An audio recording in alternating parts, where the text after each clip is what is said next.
विना या लागी श्रवण मनन सावधान करावे. आपण जे प्रवचनात कीर्तनात जे काही ऐकतो ते घरी जाऊन जर आपण त्याचं चिंतन केलं नाही तर ते ह्या कानाने ऐकून ह्या कानाने सोडल्यासारखं होतं. म्हणून जे आपण ऐकतो त्याचा घरी जाऊन थोडा तरी वेळ विचार केला पाहिजे. जे केले पुराण श्रवण ते व्यर्थ होय मन नेविन. या लागी श्रवण मनन सावधान करावे. म्हणून ऐकताना लक्षपूर्वक ऐकावं. कसं ऐकावं? नाथ महाराज म्हणतात, चुकल्या पुत्राची शुद्धी वार्ता, सादर ऐके जीवी माता, तेने सादरे हरिकथा सार्थकता परिसावी. एखाद्या आईचा मुलगा चुकला यात्रेमध्ये आणि मग दिवसभर तिनं पाहिला, तिकडं तो मुलगा रडायचा, इकडं ही रडायची, इकडं तिकडं पळायची, विचारायची, पण सापडलाच नाही. आणि मग दुसऱ्या दिवशी ते पोलीस माईकवर पुकारत होते, आमच्याकडे एक 8 वर्षाचा मुलगा आलेला आहे. आवाज एवढाच आहे. पोलीस माईकमधून पुकारत होते, आमच्याकडे एक 8 वर्षाचा मुलगा आलेला आहे, तो परभणी जिल्ह्यातला आहे.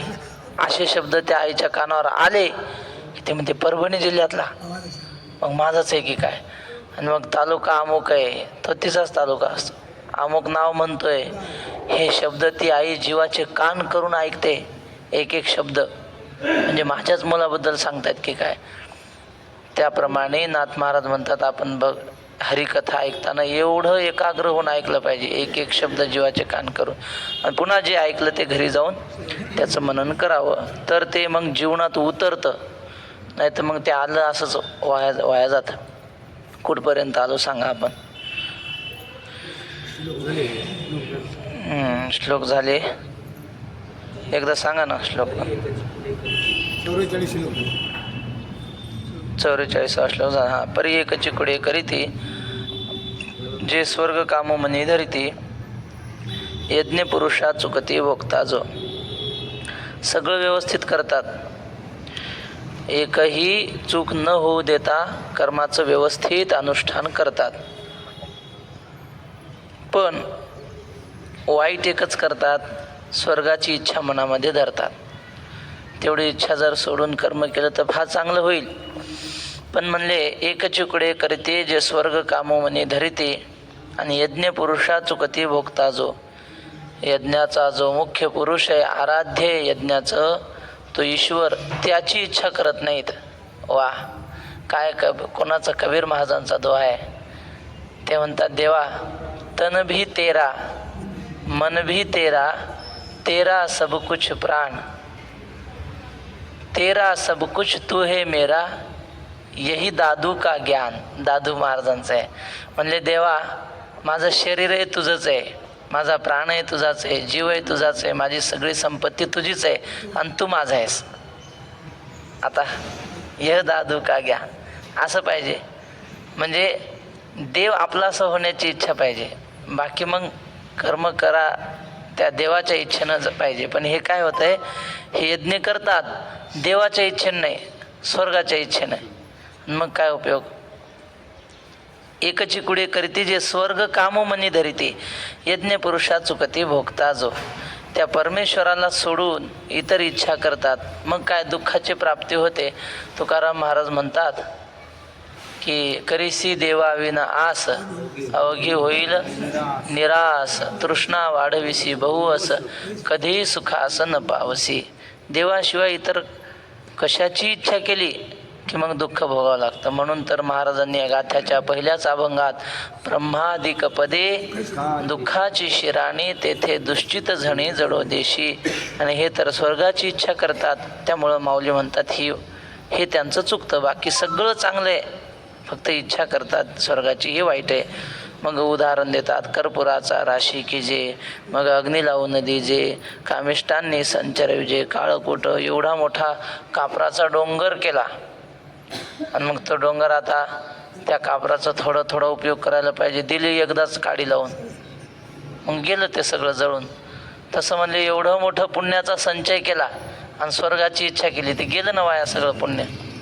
आता उदाहरण देतात दुसरं, का मिष्टांनी संचर विजय काळकोट.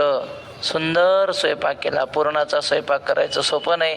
संध्याकाळी पुरणपोळ्या करायच्या असल्या दुपारी 12 वाजल्यापासून पुरण शिजन घालावं लागतं, सगळं करावं लागतं. आटापिटा करून सगळा स्वयंपाक केला आणि सगळा स्वयंपाक झाल्यावर औषधाची बाटली आणली, औषधाची म्हणजे विषाची, आणि त्याच्यात जरा जरा ओतलं. मग आता 12 वाजल्यापासून केलेल्या स्वयंपाकाचं काय किंमत राहिली? गेलं ना ते वाया सगळं. मिष्टांनी संचर विजय काळकोट. दैवे अमृत कुंभ जोडला आणि तो पाय हाणवणी उलंडीला. तैसा नाशिती धर्म निपजला हेतुकपणे. सुदैवानं अमृत म्हणजे गाडगं भरून, असं घागर भरून अमृत मिळाले एखाद्या माणसाला. मिळतं का? थेंबभर मिळत नाही, पण मिळालं एखाद्याच्या प्रारब्धाने घागरभर अमृत. मग त्याने काय केलं? राग आला होता, काहीतरी भांडणं झाली आणि त्या घागरीला लातच मारली अमृताच्या. आता एवढं मोठं किमतीचं अमृत, अमर करणारं अमृत, पण ते पाय हाणून उलंडीला. तैसा नाशिती धर्म निपजला हेतुकपणे. तसा धर्म म्हणजे पुण्यकर्म म्हणा, सत्कर्म, यज्ञाधिक कर्म हे देवाची प्राप्ती करून देणारे आहेत. चित्त शुद्ध करणारं कर्म आहे जर योग्य पद्धतीनं केलं. पण हे मनामध्ये इच्छा ठेवतात स्वर्गाची, आणि ते स्वर्गाची इच्छा ठेवल्यामुळं जणू काय देवाच्या प्राप्तीला लाथ मारल्यासारखं होतं. सायासे पुण्य अर्जिजे मग संसारू का अपेक्षिजे. परी नेणती ते काय की जे अप्राप्य देखाय. पुण्य करायचं सोपं आहे का? प्रदक्षिणा पहाटे 3 वाजता उठायचं, चंद्रभागेचं स्नान करायचं, चप्पल न घालता प्रदक्षिणा करायची, सोपं आहे का हे? पण हे केल्यावर पुण्य मिळतं ना. कष्ट शरीराला दिले, तपश्चर्या केली की पुण्य मिळतं. पुण्य सहजासहजी मिळवतात नाही एका जागेवर बसून. नाही, बसूनही ध्यानधारणा करता येईल. ओळकटीवर पडल्या पडल्या पुण्य होत असतं का? पुण्य नाही होत, पापही होत नाही, पण काहीच होत नाही. मग त्याला अर्थ नाही. पण पुण्य कमवायचं असेल तर कष्ट करावे लागतात, प्रयत्न करावे लागतात, दीनदुबळ्याची सेवा करायची, सगळं पुण्य कमवायचं, यज्ञाधिक कर्म करायचे, अफाट पुण्य कमवायचं. आणि मग काय करायचं? त्या पुण्याच्या बळावर स्वर्गाची इच्छा करायची. मग काय उपयोग झाला त्या पुण्याचा? मग संसारू का अपेक्षिजे. संसार म्हणजे जन्म मरण. स्वर्गाला गेल्यावर तरी काय होतं? पुन्हा खाली यावंच लागतं. माऊलीने उदाहरण दिलं, एखादी बैलगाडी आहे आणि अशी बैल लावून चढावर नेली डोंगरावर आणि तिथं उटी लावली मग तिला खाली येऊ नये म्हणून. आणि मग माऊली म्हणतात जोपर्यंत उटी आहे तोपर्यंत तिथं राहते, आणि एकदा उटी निघल्यावर पुन्हा बैल लावून खाली आणावं लागते का? पुन्हा खाली आणायचं काम नाही, ती खाली येते उटी निघल्यावर. तसंच आहे म्हणले. मग तया पुण्याची पावटी सरे, सवेची इंद्रपणाची उटी. इंद्र होणं म्हणजे पुण्याच्या बळावर वर चढणं, आणि उटी निघली की येऊ लागती माघारे मृत्यू लोका. मग ती गाडी काय अशी दमानं येत नाही, सर खाली येते एकदम. तसं इंद्र किती वर गेला, पुण्य संपलं की धार दिशी खाली येतो. येऊ लागती माघारे मृत्यू लोका. मग हा संसारच आहे. पुन्हा मृत्यू लोकात येतो, पुन्हा किड्या मांजराच्या जन्माला जातो, पुन्हा माणूस होतो. हे संसार चक्र चालूच राहतं. म्हणून या पुण्याच्या बळावर, कष्टाने कमावलेल्या पुण्याच्या बळावर स्वर्गाधिकाची इच्छा करून धर्म वाया घालवतात. परी नेणती ते काय की जे अप्राप्य देखाय. पण काय करावं? मूर्ख माणसाला कितीही समजून सांगितलं तर ते ऐकत नाही. खेदाने बोलतात ज्ञानेश्वर महाराज. 5व्या अध्यायाच्या शेवटी पण म्हटले बघा, म्हणून अविद्या जात नाथिले ते तिहीची साच धाविले. म्हणून अविद्या जात नाथले ते तिहीची साच धाविले. जी सुखबुद्धी घेतले विषय दुःख. माऊली म्हणतात काय की जे मूर्ख न सेविता न सरे. तिथं असं सांगे पुये पंखीचे किडे काय, चिळसी घेती ते या दुःखी, या दुःखाचे जिव्हार, ते विषय कर्दमीचे दरदूर, ते भोग जळीचे जळचर सांडिती केवी. जशी एखादी आई म्हणते ना, अहो काय करू त्याला, किती सांगू ऐकतच नाही, तसं माऊली इथं म्हणतात, काय की जे मूर्ख न सेविता न सरे. मूर्खाला किती सांगितलं परी निणती ते काय की जे अप्राप्य देखाय. काय करावं यांना समजत नाही. अप्राप्त देखे, अकृतार्थ, सद्बुद्धी प्राप्त नसलेले हे असेच आहेत मूर्ख लोक. जैसी रांधवणी रस सोयनिकी, करून या मोले विकी, तैसा भोगासाठी अविवेकी धाडिते धर्मो. फार महत्त्वाची गोष्ट सांगतात. एखादी बाई असते, सुंदर स्वयंपाक येतो तिला, सुगरण असते, देवाची देणगीच असते काही माता भगिनींना. म्हणजे पाण्याला जरी फोडणी दिली तरी ते पाणीसुद्धा चवदार लागतं. आणि काहीचं कसं असतं, डबेच्या डबे मसाला पण चव नाही, कशाला कितीही द्या त्यांना चवच नाही स्वयंपाकाला. आणि काहींना आमचे गुरुजी सांगतात, त्यांनी हातानं शेंदरी दिलं ना गुलाबजामू सारखं लागते. हाताला चव असते, त्याला तुम्ही काय करणार. तसं सुंदर स्वयंपाक करणारी एक सुगरण, आणि तिनं सुंदर स्वयंपाक केला. द्वादशीचा दिवस होता, श्रावण महिना होता, पवित्र दिवस, पर्वकाळाचा दिवस. आता जर ते अन्नदान जर कोणाला केलं तर तिला फार मोठं पुण्य. आणि ते पंढरपूरसारखं क्षेत्र, येथे एक शीतदे दिल्या अन्न कोटी कुळाचे होय उद्धरण, असा इथला महिमा. आणि सुंदर स्वयंपाकही झाला. आणि द्वादशीचा दिवस, आणि अखंड नामस्मरण करणारे भीमदासारखे वारकरी आले. मग आता तिनं काय करायला पाहिजे, तिनं ते अन्नदान करायला पाहिजे. एखाद्या वारकऱ्याला अफाट पुण्य मिळेल. पण ती म्हणू लागली, चला 10 रुपयाला एक भाकरी, 10 रुपयाला एक भाकरी. काय मग विकलं तिनं ते स्वयंपाक, काय मिळेल, पैसे मिळतील त्या दिवसाचे, काय 200-250 रुपये तिला मिळतील. पण जे अफाट पुण्य मिळायचं होतं ते मिळणार नाही. जैसी रांधवणी रस सोय निकी, करून या मोले विकी. पैशाने विकला स्वयंपाक तर मग काय होईल, तैसा भोगासाठी अविवेकी धाडिते धर्म. हे जे यज्ञादी कर्म करणारे आहेत ना, हे कष्टाने करतात यज्ञ, आणि त्याच्या मोबदल्यात काय घेतात, स्वर्ग घेतात. आणि स्वर्ग नसता घेतलं तर देव भेटला असताना, ते अन्नदान एखाद्या वारकऱ्याला घातलं असतं तर महान पुण्य मिळालं असतं, देव प्रसन्न झाला असता. पण ते नको, पैसा पाहिजे लोकांना. तैसा भोगासाठी अविवेकी धाडिते धर्म. अन्न विकू नये असं शास्त्राने सांगितलं. तूप अन्न वगैरे असं विकू नये असं म्हणतात बा. भोगासाठी अविवेकी धाडिते धर्म. तसा भोगासाठी धर्म वाया घालवतात. धर्म म्हणजे पुण्यकर्म म्हणा.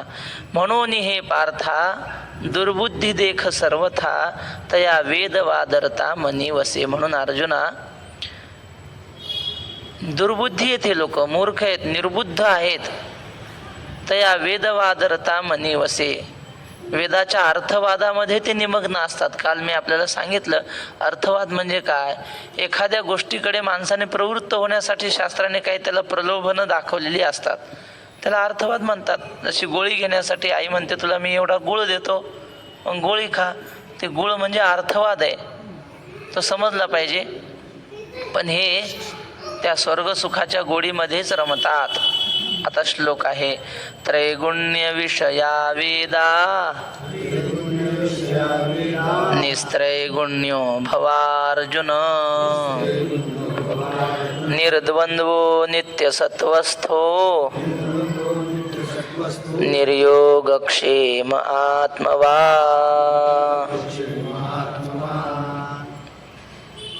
अर्जुन, वेदाः त्रैगुण्य विषया निस्त्रैगुण्यः भव. हे अर्जुना, वेद 3 गुणात्मक आहेत, सत्व रज आणि तम, 3 प्रकारचे वेद आहेत. पण तू मात्र निस्त्रैगुण्यः भव, तू 3 गुणाच्या अतीत हो, 3 गुणाच्या पलीकडे जा. आणखी कसा, निर्द्वंद्वः नित्यसत्वस्थः निर्योगक्षेमः आत्मवान भव. म्हणजे तू द्वंद्वरहित, म्हणजे हे माझं हे तुझं असं द्वैत तुझ्या अंतःकरणात राहू देऊ नको, किंवा सुखदुःखांना समान मानणारा हो. नित्यसत्वस्थः, नित्यसत्व गुणामध्ये स्थिर रहा. आणखी निर्योगक्षेम, योगक्षेमाची चिंता न करणारा, आत्मवान, आत्मस्वरूपामध्ये रममान असणारा हो, असा श्लोकाचा सरळ अर्थ. तिन्ही गुणी आवृत हे वेद जाणे निभ्रांत, म्हणून उपनिषदादी समस्त सात्विकते. तिन्ही गुणाने आवृत आहेत सगळे वेद. आपलं आवृत म्हणजे झाकलेले. वेदामध्ये काय आहे? सगळ्याच प्रकारची विद्या आहे. तमोगुणी विद्या सुद्धा आहे, जारण मारण अथर्ववेदात आहे की.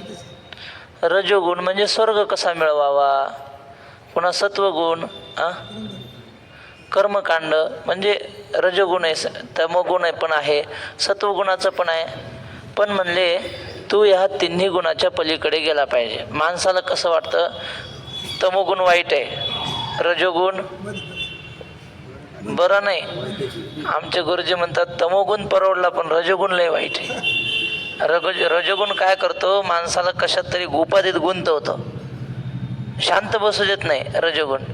वैकुंठवासी शंकर महाराज खंदारकर म्हणायचे, कीर्तनाला बसलेली माणसं ज्याला सगळं कीर्तन कळायला लागलं ना, तो सुद्धा शांत बसून ऐकतो.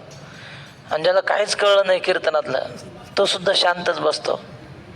म्हणजे त्याला वाटतं चाललंय बाबा काहीतरी, आपलं शांत बसावं कीर्तनात, एवढंच त्याच्या डोक्यात, शांत बसतो.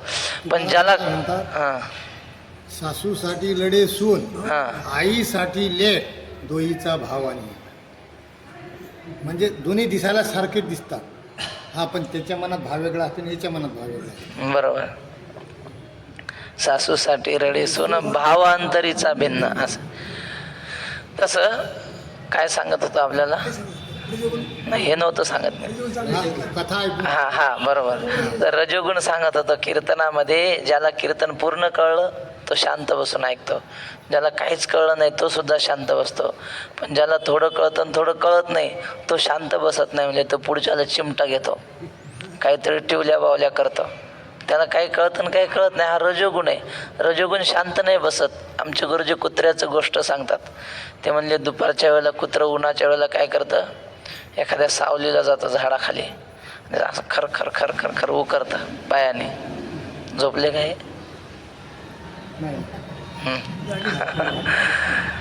बर. ते काय करतं, सावली पाहतं आणि तिथं असा खड्डा करतं पायाने खरखा, आणि तिथं बसतं. आणि पुन्हा थोड्या वेळानं असं इकडं तिकडं पाहतं, 15-20 मिनिटांनी तिथून उठतं, दुसऱ्या सावलीला जाऊन बसतं. तिथं थोडा वेळ झालं की पुन्हा इकडं तिकडं पाहतं, तिसऱ्या सावलीला जाऊन बसतं, झोपतं तिथं. असं का करतं बरं? पहिल्या झाडाला सावली नव्हती का? होती. दुसऱ्या झाडाला होती. पण ह्याचा आतला रजोगुण त्याला एका जागी बसू देत नाही, दुसरं काही नाही. ज्ञानेश्वर महाराज म्हणतात रांजण असतो ना, जुन्या काळात रांजणं होते, ते रांजणं असे असतात, बुडाला असे निमुळतं. आणि मग ते रांजण असा एका जागेवर असा ठेवता येत नाही, खड्डा करून पुरावा लागतो त्याच्यात, तेव्हा ते एका जागेवर राहतो. माऊली म्हणतात जैसा रोविल्या विने रांजणू थारो नेणे, तैसा पडे तै राहणे एरवी हिंडे. काही माणसं असे झोपले तेव्हाच एका जागेवर असतात, नाही तर दिवसभर नुसतं हिंडायचं.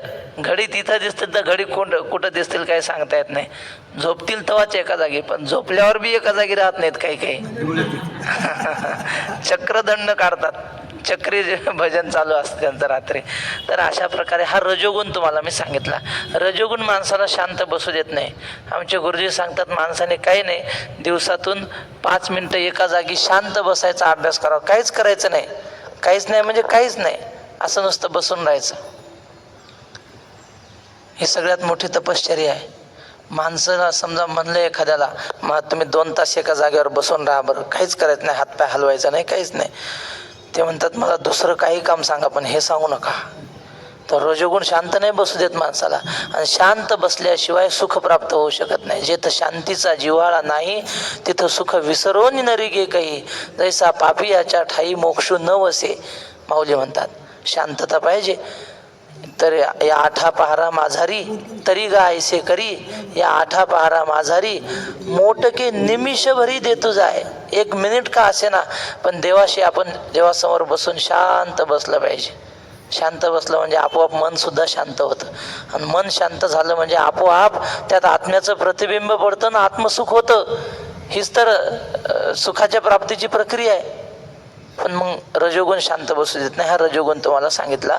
आणि तमोगुण काय? प्रमाद आलस्य निद्राभिही.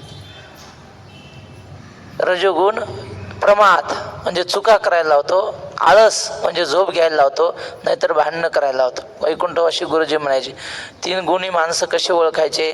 सत्वगुणी असेल तीर्थयात्रा करतो, देवपूजा करतो. रजोगुणी असेल संसारच करतो, देवदेव काय माहीत नसतं त्याला. आणि तमोगुणी खेटराखेटरी करतो, म्हणजे खेटराखेटरी म्हणजे मारामाऱ्या करतो. मग समजायचं हा तमोगुणी आहे.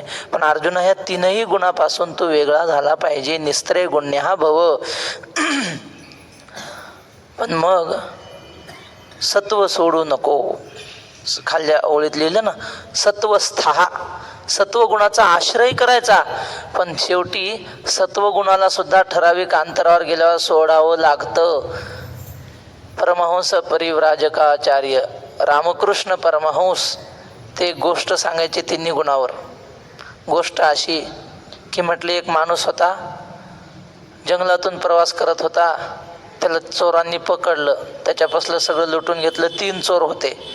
एका चोराने त्याला बांधलं दोरीने, दुसऱ्या चोराने त्याला मारलं, खूप बदडलं.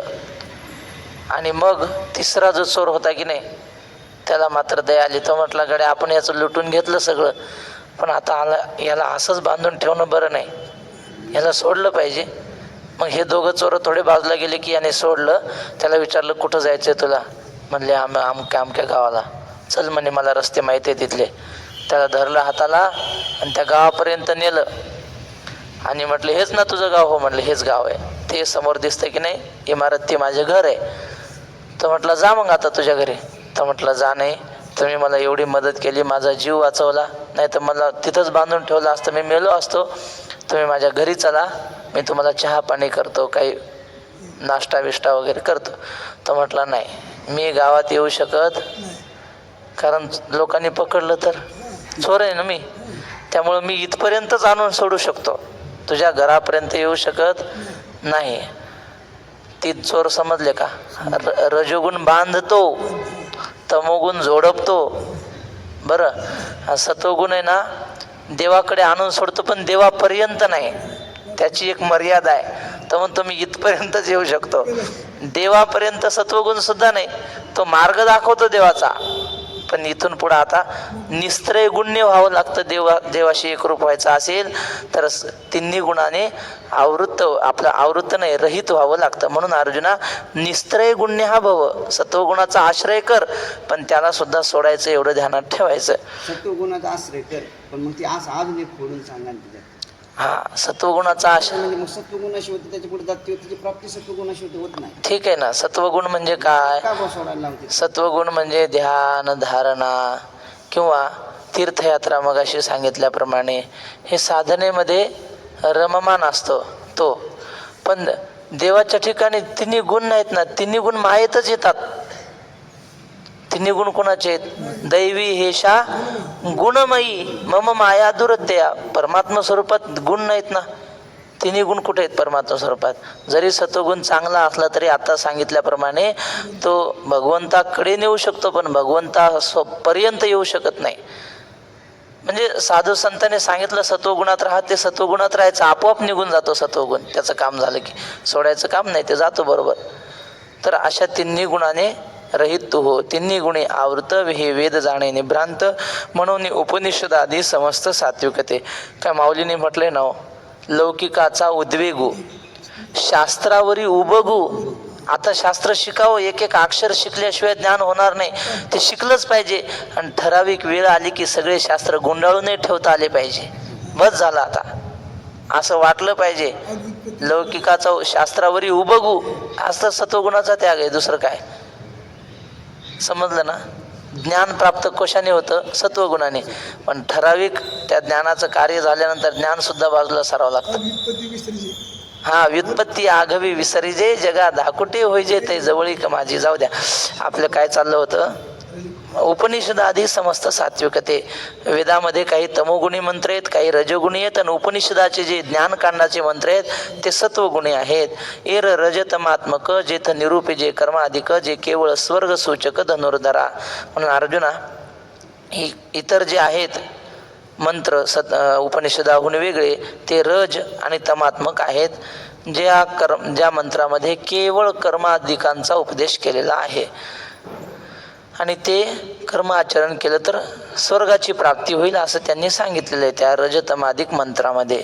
म्हणून तू जाण हे सुख दुःखाशीच कारण येथ झणे अंतःकरण रे गोदेसी. म्हणून अर्जुना, हे मंत्र जे आहेत रजोगुणी तमोगुणी ते सुख आणि दुःखाचंच कारण आहे. सुख किंवा दुःख प्राप्त करून देणारे आहेत.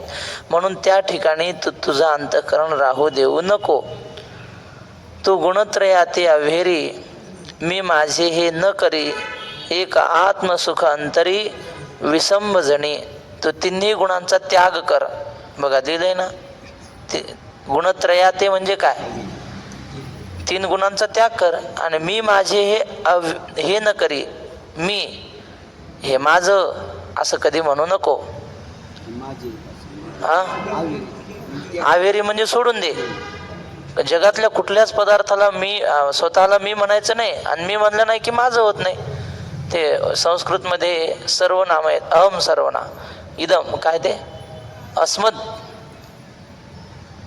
अहम आवाम वयम प्रथमा मामा आवाम नो अस्मान्ना द्वितीया मया आवाभ्याम अस्माभिः तृतीया मह्यम मे आवाभ्याम नो अस्मभ्यम ना चतुर्थी मत आवाभ्याम अस्मत् पंचमी मम मे आवयोः नो अस्माकं ना षष्ठी मयि आवयोः अस्मासु सप्तमी. हे कशाचं आहे, अस्मत् सर्वनाम. मग ते पहिल्या ओळीत आहे अहम म्हणजे प्रथमा एक वचन, आणि षष्टीचं एक वचन आहे मम. ते अहम म्हणलं की अहम थेट उडी मारतो षष्टीच्या एक वचनावर, मम लगेच तयार होतं. अहम आला की त्याच्यासोबत मम आलाच. पहिली गोष्ट अहमच सोडून द्यायचा. काल्याच्या कीर्तनात सांगतात, ते एक गवळणी गाराने घेऊन आले ना यशोदेकडे. गवळणी सांगती गाराणी रात्री आला चक्र पाणी, खाऊनी दही दूध तूप लोणी फोडिली अवघी विरजणी. हागे बाई कोणाशी आवरेना यशोदे बाळ तुझा कुठवरे सोसू धिंगाणा. अशा गवळणी गाराने घेऊन आल्या, आणि त्यात एक म्हातारी गवळण होती, डोक्याची केस पांढरी झालेली. ती आली, म्हणली यशोदे, राऊत बाबा सांगत असतात ही गोष्ट. यशोदे म्हटले माझं डोकं बघ. डोकं कशाला दाखवते, नाही माझं एक तरी केस काळा आहे का बघ म्हणली. मग ते सांगण्याचं काम काय आहे. ती म्हटली माझं डोकं सगळं पांढरं झालं, मी खोटं बोलेल का सांग. ते म्हणले असं काही नसतं, मान त्या स्वभावाचा भाग आहे तो. डोकं पांढरं झालं म्हणजे माणसं खोटं बोलत नाही असं काही नियम नाही. सांगायचं काय ते बोल, मुद्द्याचं सांग म्हणले आजी. त्या आजीनं असा गाल दाखवला तिला, आणि त्या गालावर 5 बोटं उमटली होती, असा गाल सुजलेला. यशोदा म्हटली का हो, तुमच्या मालकाने मारलं काय म्हाताऱ्यानं तुम्हाला. ती म्हणली म्हातारा कशाला मारतो, ते तर लुगडे धुते म्हणले आमचे, ते लय प्रेम, ते नसते मारत. मग कोणी मारलं तुम्हाला, म्हणजे तुझ्या घरच्यांनी मारलंय. माझ्या घरच्यांनी म्हणजे माझ्या मालकाने मारलं का. अगं तो कशाला मारेल, तो तर नंद आहे, आनंदो ददाती ती नंदा, त्याने नाही मारलं. मग ती म्हटली बघा मी तर मारलं नाही, मला माहिती आहे, मालकाने मारलं नाही म्हणता, मग आमच्या घरी आहेच कोण तिसरं. ती म्हणली तिसरं नाही, तुझं पोरगं नाही का. ती म्हटली ते तर 5 वर्षाचं. 5 वर्षाचे माझे बाळ गे अंगणी माझ्या खेळे गे, का लटकाची आळ घेता गे गोकुळच्या नारी. 5 वर्षाचं आहे ते माझं लहानसं बाळ, ते कसं मारेल. ते म्हटले ते तुला दिसतंय लहान, पण त्याची कीर्ती लय महान आहे. बोलो त्याला, विचार तू मारलं की नाही. गेली घरात यशोदा, कृष्णाला विचारलं तू मारलंस का रे आजीला. तो म्हटलं हो मीच मारलं. पण आई मारलं मीच, पण का मारलं ते तिला विचार म्हणे. मग आजीला विचारलं का हो काय झालं. काय नाही म्हटली, मी संध्याकाळी आपली ओट्यावर बसली होती, दिवसभर रानात काम केलं आणि येऊन बसली दमलेली होती. तुझा कृष्ण हातात पेटलेली सनकाडी घेऊन चालला होता. सनकाडी माहिती ना, जुन्या काळात काडी पेटी नव्हती, एका घरी चूल पेटली की ते आंबाडीच्या काड्या वाळलेल्या त्या अशा पेटवायच्या आणि ते घेऊन जायचे अग्नी चूल पेटवायला. तसा हा पेटलेल्या सनकाड्या घेऊन चालला होता हातात. मी म्हटली, कृष्ण कुठं चालला रे? असं म्हटल्यावर तो काय म्हणला, हे घर पेटवायला चाललो. माझ्या हाताकडं माझ्या घराकडं बोट केलं आणि म्हणलं, हे घर पेटवायला चाललो. मी म्हणली, माझं घर पेटवतोस? त्यानं ते काड्या दिल्या फेकून आणि मला म्हणलं, कुणाचं घर आहे? मी म्हणली, माझं घर आहे. पुन्हा त्याने विचारलं, कुणाचं घर आहे? मी म्हणली, माझं घर आहे. तिसऱ्यांदा माझं घर म्हटलं की का अर्धीशी कानाखाली लावली म्हणे. मग आता यशोदे सांग, माझ्या घराला माझं म्हणणं हा गुन्हा आहे का ग? कृष्ण म्हणला, आई हे सगळं जग देवाचं आहे आणि या देवाच्या जगातल्या कुठल्याही वस्तूला कुणी माझं म्हणला की त्याच्या कानाखाली बसलीच. फक्त देव आवाज येऊ देत नाही एवढंच आहे. पोराला माझं म्हणा, घराला माझं म्हणा, कुणालाही माझं म्हटलं की तो दणका बसणारच. प्रियत्वाम रोचयति वेदाचं वाक्य आहे. जगातल्या कुठल्याही वस्तूवर प्रेम करा, माझं म्हणा, ते तुम्हाला रडवणार. म्हणून अर्जुना, मी माझे हे न करी. स्वतःला या देहाला मी समजायचं नाही आणि देह संबंधीला माझं समजायचं नाही. याला प्रमाण आहे बरं. घेऊन या आला अग्न तुझ्या घराशी लावीन, देईन तोंडावर तुझ्या बापाचे हे घर. नाथमाजाची गवळण नाही त्याच्यावर गोष्ट आहे ती. म्हणून अर्जुना, मी माझे हे न करी. मग काय करायचं? एक आत्मसुख अंतरी विसंब जणी. एक आपल्या प्रत्येकाच्या अंतःकरणामध्ये जो परमात्मा आहे, आत्मा आहे, त्या आत्म्याचं सुख मात्र विसरायचं नाही. ते सोडून बाहेर आला की मग दुःख भोगलंच. माऊलींची ओवी किती सुंदर येते. तरी मना या बाहेरलीकडे यावयाची साविया सवे मोडे, हे हृदयाची या डोही बुडे तैसे किजे. आपण सुख शोधतो बाहेर, त्यामुळं मग दुःख पदरात पडतं. आपल्या आतमध्ये एक सुख आहे आणि त्या आत्मसुखामध्ये निरंतर रममान राहिलं पाहिजे. तुकोबाराय म्हणतात, बैसोनी निश्चळ करी त्याचे ध्यान, देईल तो अन्न वस्त्रदाता, देईल तो अन्न वस्त्रदाता. बैसोनी निश्चळ, काय ध्रुपद म्हणा ना, नाही, बैसोनी निश्चळ करी त्याचे ध्यान. तुकाराम महाराज म्हणतात, निश्चळ बसावं आणि त्या परमात्म्याचं ध्यान करावं, म्हणजे आपलं आत्मसुख आपल्याला प्राप्त होईल. बस अर्जुना, त्या आत्मसुखाला विसरायचं नाही, एवढी काळजी घ्यायची. यावा नर्थ उदपाने सर्वतः संप्लुतोदके, तावान सर्वेषु वेदेषु ब्राह्मणस्य विजानतः. उदपाने यावान अर्थः संप्लुतोदके सर्वतः वेदेषु ब्राह्मणस्य विजानतः तावान सर्वेषु. म्हणजे सरळ अर्थ सांगायचा तर सगळ्या जगामध्ये पाणी आहे. नदीच्या रूपाने, तलावाच्या रूपाने, विहिरीच्या रूपाने सगळीकडे पाणी आहे. संप्लुतोदके सर्वतः सगळीकडे पाणी आहे. पण यावान अर्थ आपली जेवढी तहान असेल तेवढ्याच पाण्याची गरज असते का? सगळं पाणी पितो आपण जगातलं? नाही, जेवढी तहान असेल तेवढंच. तसं वेदेषु तावान अर्थेषु ब्राह्मणस्य विजानतः. वेदामध्ये सगळंच सांगितलंय. स्वर्गप्राप्तीचे मार्ग सांगितलेत, देवाच्या प्राप्तीचे मार्ग सांगितले, संसार कसा करावा हे सांगितलंय. पण आपल्याला पाहिजे तेवढंच घ्यायचं, सगळं कुठं घेत बसता. आता ज्ञानोबाराय सोपं करून सांगतात, जरी वेदे बहुत बोलिले विविध भेद सुचिले, तरी आपण हित आपुले तेची घेपे. वेदाने खूप सांगितलेलं आहे. बहुत बोलिले म्हणजे काम्य कर्म सांगितलं, स्वर्गाच्या प्राप्तीचे यज्ञ वगैरे सांगितलेत, विविध भेद सुचले, वेगवेगळ्या प्रकारचे भेद सांगितलेत. पण तरी सुद्धा आपण हित आपुले तेची घेपे. आपल्या जेवढं कामाचं आहे तेवढं बघावं. जिकडं आपलं काही काम नाही तिकडं कशाला जायचं? विचारच करायचा नाही ज्या गोष्टीची आपल्याला गरज नाही.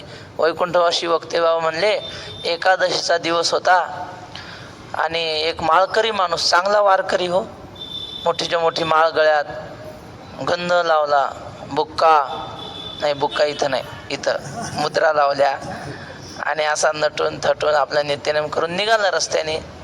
आणि रस्त्याच्या कडेला एक कसायाचं दुकान होतं, त्यानं कापून टांगलेलं होतं असं वरी. हा गेला आणि त्याला म्हणला, कसं काय किलो लावलं म्हणे. तो म्हणला, बाबा तुमच्या गळ्यात माळ आहे मोठीच्या मोठी, मुद्रा लावल्या, गंध एवढा मोठा बुक्का लावला, आणि तुम्ही कशाला विचारता, एकादशीचा दिवस आहे आज. नाही नाही, असंच आपलं माहीत असावं म्हणून विचारायला. म्हणजे अर्थ कशाला माहीत पाहिजे, आपला तो विषय आहे का. मग तिकडं डोकं घालू नये. इथं एकदा असे डपडे वाजत होते, काहीतरी पुंगी असं वाजत होतं. बाबाला म्हणलं, बाबा लगन सराई सुरू झाली वाटते. म्हणलं, वाद्य वाजायला लागले. बाबा म्हणले, तुला काय करायचं, तुला करायचं आहे का. म्हणजे आपण आपल्याला ज्या गोष्टीत जायचं नाही तिकडचा विचारच करायचा नाही. जे आपल्याला पाहिजे तेवढाच विचार करावा ना. तेच माऊली सांगतात, वेदाने खूप सत्वगुणी रजोगुणी तमोगुणी मंत्र लिहिलेत, पण आपण आपल्या फायद्याचं तेवढं घ्यावं. आपण हिता आपुले तेच घेपे, जैसा प्रगटली या गभस्ती अशेषही मार्ग दिसती, तरी तेथुलेही काय चाली जाती सांगाई मज. सूर्य उगवला म्हणजे जगातल्या सगळ्या वाटा दिसतात, पण काय सगळ्या वाटानं चालता येते काय आपल्याला. आपल्याला जिकडं जायचं त्याच मार्गाने आपण चालावं. का उदकमय सकळ जरी जाहले असे महितळ, तरी आपण घेपे केवळ आरतीचे जोगे. सगळ्या जगामध्ये पाणी, पृथ्वीमध्ये पाणी जरी असलं, पृथ्वीमध्ये पाणी किती आहे, 70% पाणी आणि 30% पृथ्वी आहे. पण एवढं जरी असलं पाणी, तरी आपण घेपे केवळ आरतीचे जोगे. आपल्याला तांब्याभर पाणी, दिवसाला एक समजा 5 लिटर पाणी लागतं, तेवढं आपण घ्यावं. बाकीचं पाणी कुठं घेऊ शकतो आपण एवढं. तैसे ज्ञानी ये जे होती ते वेदार्था ते विवरिती, मग अपेक्षित ते स्वीकारिते शाश्वत जे. तसं ज्ञानी माणसं असताना जाणकार ते वेदाचं मंथन करतात, विवरिती विचार करतात, आणि अपेक्षित म्हणजे आपल्या कल्याणाचं जे असेल आणि जे आपल्याला शाश्वत परमात्म्याची प्राप्ती करून देणार असेल तेवढंच त्याच्यातून घेतात.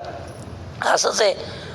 आम्हाला श्लोक होता शाळेत, अनेक शास्त्रम बहुवेदितव्यम अल्पश्च कालो बहवश्च विघ्नाः यत् सारभूतम तदुपासितव्यम हंसो यथा क्षीरमेवांबुमध्यात.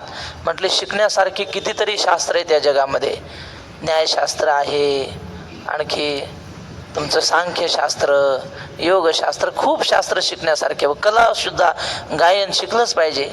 नादाब्धिस्तु परंपारम न जानाती सरस्वती अद्यापि मज्जन भयात तुंब मोहती बक्षिशी. संगीतरूपी समुद्र किती खोल आहे, अजून सरस्वतीला सुद्धा कळला नाही म्हणले. आणि त्या समुद्रात बुडण्याची भीती आहे तिला, म्हणून तर काखेत भोपळा घेऊन फिरती. भोपळा असलं की बुडत नाही माणूस. भोपळा म्हणजे तंबोरा. संगीतरूपी समुद्र किती रम्य महाराज संगीत, माणूस डुलत राहतो. शिकलंच पाहिजे गायनसुद्धा, कीर्तनही शिकलं पाहिजे, शेती आली पाहिजे. सगळं शिकण्यासारखं आहे. वाईट काय जगात, सगळं शिकण्यासारखं, पण आयुष्य नाही ना तेवढं. काय अनेक शास्त्रम बहुवेदितव्यम पण अल्पश्च कालो. आपल्याला आयुष्य थोडंच आहे, आणि त्या आयुष्यामध्ये विघ्न बहवश्च विघ्नाः, खूप काय आजार होईल कधी सांगता येत नाही. म्हणून काय करावं, यत् सारभूतम तद उपासितव्यम. जे सारभूत असेल त्याची उपासना करावी. हे सगळेच उपवास आपण करत बसायचं नाही. तुकाराम महाराज म्हणतात, एक उपवास सांगतो तेवढा केला की 15 दिवसातले सगळे उपवास घडले. 15 दिवस कार्य न करीसी व्रत सार. सार शब्दाचा अर्थ काय, सगळ्याचं तात्पर्य आहे त्याच्यात. एकादशी केली की पौर्णिमा घडली, अमावस्या घडली, चतुर्थी घडली, प्रदोष घडला, सगळे घडले. वाराचे सगळे उपवास घडले एकादशी केल्यावर. मी सांगत नाही, तुकाराम महाराज म्हणतात. व्रत सार म्हणले ना, आणि मग एकादशी सोडली आणि बाकी सगळे उपवास निरंकार केले. मग काय म्हण, एकादशीच्या दिवशी भाकरी खाल्ल्या, मग काय उपयोग आहे त्याचा, काही पदरात पडणार नाही. बाबा म्हणले, आपण आपल्या मनानंच उपवास करतो, मनानं करू नये म्हणले. शास्त्राने साधू संतांनी सांगितले ते करावं. एक माणूस गेला सावकाराच्या शेतात, काम केलं दिवसभर. सावकाराने बोलवलंच नव्हतं कामाला, मनानेच काम केलं दिवसभर. आणि आला संध्याकाळी, सावकार पैसे द्या. कशाचे रे, तुमच्या शेतात काम केलं म्हणले मी. अरे मी बोलवलंच नव्हतं तुला कामाला. नाही नाही केले ना, काम केलं ना, कष्ट केलं, चला पैसे द्या. मग आता तो सावकार पैसे देईन की नाही त्याच्या मनावर, कारण त्यानं बोलवलं होतं कामाला नाही. मनानंच काम केल्यावर त्यानं दिले तर दिले पैसे, नाही देणारही नाही. पण त्याने जर कामाला बोलावलेलं असेल आणि मग काम केलं तर मग अधिकारानं पैसे मागता येतात. तसंच आहे म्हणले आपण आपल्या मनानंच उपवास केले मग देव पुण्य देईन की नाही त्याच्या मनावर आलं तर देईन, मनात नाही तर देणार बी नाही. पण तुकाराम महाराजांनी सांगितलेला उपवास केला देवाच्या बापाला पुण्य द्यावं लागेल. कारण त्याला प्रमाण आहे ना. तर सार आहे सगळ्या उपवासाचे एकादशी, तसं सारभूत घेता आलं पाहिजे. कारण आयुष्य कमी आहे असं माऊली या श्लोकाच्या माध्यमातून सांगतात राहिलेला विषय. उद्या पुंडलिक वरदा हरी विठ्ठल ज्ञानदेव तुकाराम माऊली ज्ञान